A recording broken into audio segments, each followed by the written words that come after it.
Hello and welcome to another episode of Study Session.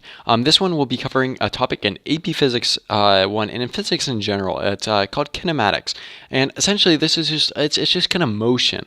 It's acceleration, velocity, things like of that sort, position or whatnot. And it's a pretty simple matter. And I'm pretty much just going to run through some questions with you guys. So the first question says, a baseball is thrown straight upward. What is the ball's acceleration at the highest point? So we have a baseball and it's thrown upward. So like if I'm drawing the path of a baseball and it wants to know what its acceleration is at the highest point. Okay, so if we think about the definition of formula for acceleration, so acceleration equals force divided by mass, or more commonly force equals mass times acceleration, and then you just divide by mass to solve for acceleration. So if we think about this ball, if we were to draw a free body diagram, that was a really bad line. Let me quickly clear that. The only force which is acting on this ball is the force of gravity. So the force of gravity is equal to mass times the gravitational acceleration equals force of gravity. Okay, so if we substitute that in for force, we get mg over m equals a. M's cancel out, so it's simply g, because the only force acting on the ball in absence of air resistance. And if we had air resistance, obviously we'd have the frictional force of the air, but it would only be the value of g if it was like anywhere in free fall. Free fall implies that there is no air resistance or whatnot, especially in AP Physics 1, there's hardly ever air resistance. So it's g and its direction is downward. Okay. So, this question says, how long would it take for a car sitting from rest, so rest, with uniform acceleration of 5 meters per second squared to cover a distance of 200 meters? Okay, so here, let me quickly bust out a formula sheet because unfortunately I don't have these memorized currently. If we think about our given variables and then our three kinematics formulas, we know that we're given v naught, so our initial velocity equals 0, our acceleration equals 5, and our x, or our delta x, equals 200.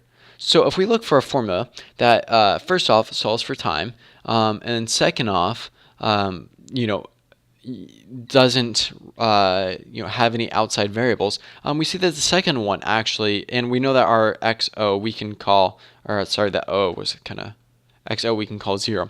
So I'm looking at the formulas and I see the one where it says x equals x naught plus v naught t plus 1/2 a t squared. Okay, so if we're going to substitute this into the formula, we get the x, so 200 equals x1 or x naught, which is 0, plus v naught t, so that's 0 times time, and our initial velocity is 0, so what do you call it? That would cancel out. Plus 1/2 a, which is 5 times t squared. All right, so if we simplify this, those are gone. We multiply by 2, we get 400.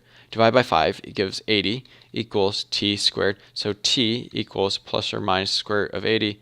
And since it's physics, you don't count the minus. So if we were to quickly do so the square root of 80 is, if we think about it, the square root of 81 is 9 seconds. So this is going to be approximately 9 seconds. So that would be how you solve that one.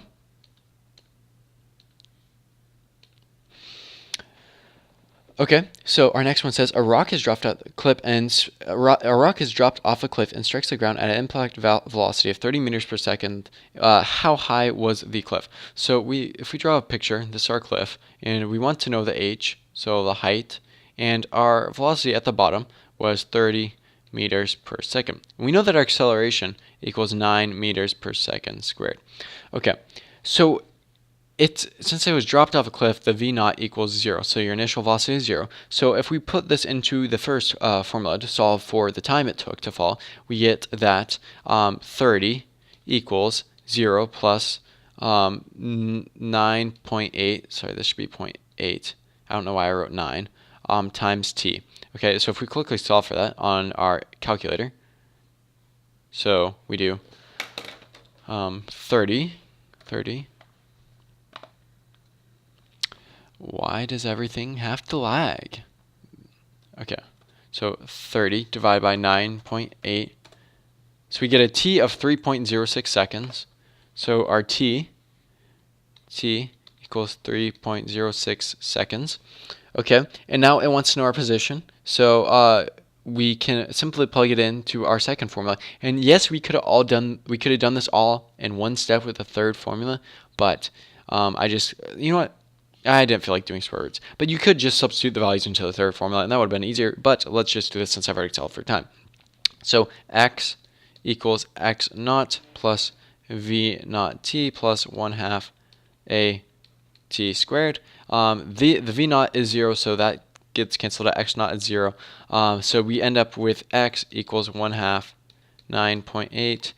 This would really be a negative 9.8 because our this would be going down or whatnot, so our position would actually be a negative, but with respect to the initial position of the cliff, times, but let's not do that. I'm not going to worry about that now. Times t squared, so t is 3.06. I'm just going to estimate here. So negative 9.8 is about 10, so that's 5. If we multiply that by that 1/2, and 3.06 squared is going to be about 9. So 5 times 9 equals 45, which is your solution, or about, I'm just estimating. You could plug that in the calculator and get the actual solutions, but I'm rather lazy sometimes.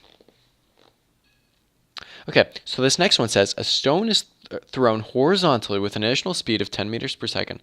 So 10 meters per second. Okay. From a bridge. Assuming that the air resistance is negligible, how long would it take the stone to drop 80 meters below the bridge? Okay, so it wants to go 80 meters.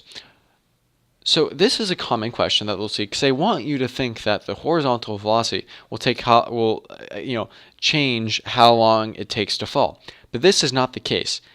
No matter if you have so technically speaking, if you had a high enough velocity to escape the Earth's gravitational pull, you could go around the Earth, and I guess technically, you're always falling, but you're never falling, so you'd never decrease in your y value or whatnot. You would orbit.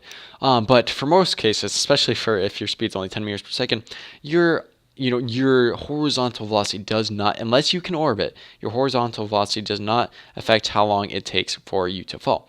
So we can say that the distance traveled in the y direction is just equal to our distance. So if we say velocity equals displacement over time, our displacement for the y direction is simply equal to the velocity in the y direction times time. Okay, so it wants to know how far or how long it took to fall. So we can simply use our third equation. So our final velocity, it says, so vx squared equals v naught squared plus 2a times change in x. Okay, so if we write this as 80 squared equals 0 squared plus 2 times negative 9.8, because that's the acceleration of gravity, times our change in x, which is negative 80. We can cancel that, so we get 80 squared equals, I'm just going to call that 10 for this purpose, so negative 20 times negative 80. And then that will simplify down into 1600, and then, of course, this would be 6400. And if I quickly divide both of those by 1600, and this would be times t. Or sorry, no. What am I? Of course, why am I doing this? For all you guys facepalming about what I just did, I don't know why I just did that. I literally just proved. I tried to solve for time on an equation that doesn't factor in time. I don't know if you guys can comprehend levels of stupid that just happened. Oh no, I was not being completely dumb. I was saying that your final, never mind, just never mind that. And I wasn't being completely dumb, but I was being half dumb. So take that as you will. So the equation I should have used is the x equals x naught plus v naught t plus 1/2 AT squared. Okay, and you get x, which is 80, equals v naught t, which is 0. Or so our initial position is 0 plus v naught t, so 0 times time, which will cancel out, plus 1/2. Negative 9.8 times t squared. And we have, obviously, this will be 5t squared. So we get, whenever that cancels out at the end of the day, we get that, 40 equals t squared. What in the world did I just do? That is, no, I did.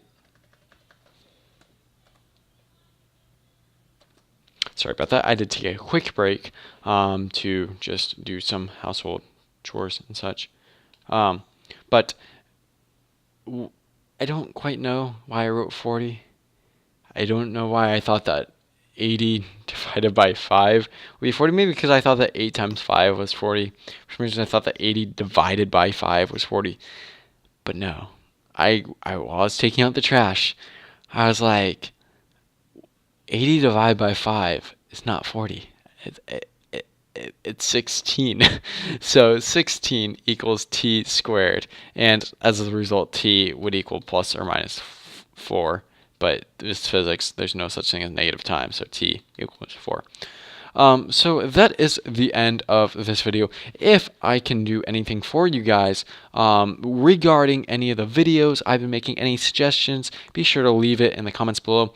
And I do have an announcement. I'm in the process of creating an official study session website where you can go on there and you can post on the forums, and if you have like a question or whatnot, you can post your question, and then people can help each other or whatnot. And it's just going to be a great community for students to interact and help each other with their problems that they may have. Like if they don't understand something, somebody who might understand it better can help. And then if you don't if you understand something somebody else does, it's just a way of connecting people and like allowing people to discuss ideas. And if you have any extra problems, like let's say I didn't go over something that you wanted me to go over, and I don't want to make a whole separate video of it, you'll be able to just shoot me or make a post on the forums, and I'll like try to check it out if I can or whatnot. And if I can answer, I'll be sure to answer it. So hopefully you guys enjoyed. I will see you guys in the next episode, and goodbye.